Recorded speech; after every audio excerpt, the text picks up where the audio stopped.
Hello everyone, and welcome back to The Faithful One. My name is Tate. It's been a while since I've been on the channel, so thank you, Marco, for having me back. In this series, we're looking at altars, specifically what happens when someone builds an altar.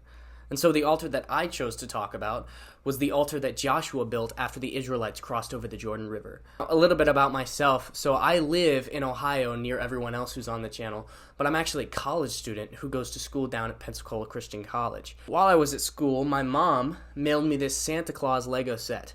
And so what I did is I set it up high on my shelf, and so every time that I look at it, I can remember my mom, and that she cared enough about me to send me something. And I can remember how much she loves me every time that I see it. Now, in this story, God does something similar for the Israelites. So, he parts the Jordan River, and he allows them to pass through.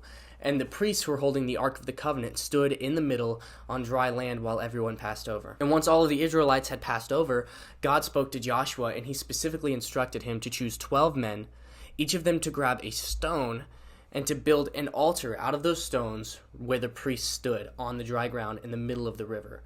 And so when the waters go back, you can see the stones sticking out. You might be wondering, why would God have them do this? Joshua 4 verses 6 through 7 say, "That this may be a sign among you, that when your children ask their fathers in time to come, saying, 'What mean ye by these stones?' then ye shall answer them, that the waters of Jordan were cut off before the ark of the covenant of the Lord. When it passed over Jordan, the waters of Jordan were cut off. And these stones shall be for a memorial unto the children of Israel forever." Unlike other altars, this one wasn't built for sacrifice. It wasn't built specifically to worship, but just to remember what God had done, to remember the goodness of the Lord. Much like looking at this reminds me that my mom loves me, when the Israelites viewed these stones sticking out of the river, they were to remember what God had done for them and to remember how much God loved them. It is crucial that we never forget the goodness of the Lord.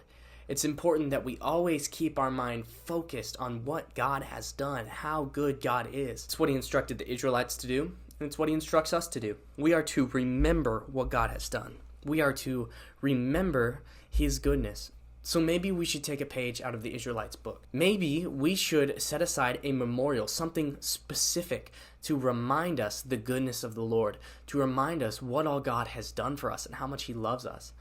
I know some people who they wear a cross necklace, and their cross necklace, every time they feel it or they fidget with it, they remember what Christ did on the cross. And it's a way that they have to remind them constantly of what God did for them and how good God is and how much God loves them. Maybe we need to do the same. We need to have things placed in our life specifically to remind us of the goodness of the Lord and specifically to cause us to remember what God has done and how much he loves us. Maybe it's time that we build an altar in our lives. We set aside a memorial in our lives somewhere, maybe in our room, by our bed, on our kitchen table, in our car if you drive, something like that. And see how much you remember what the Lord has done. Thank you guys for listening. I hope this was applicable for you, and I hope you have a great day.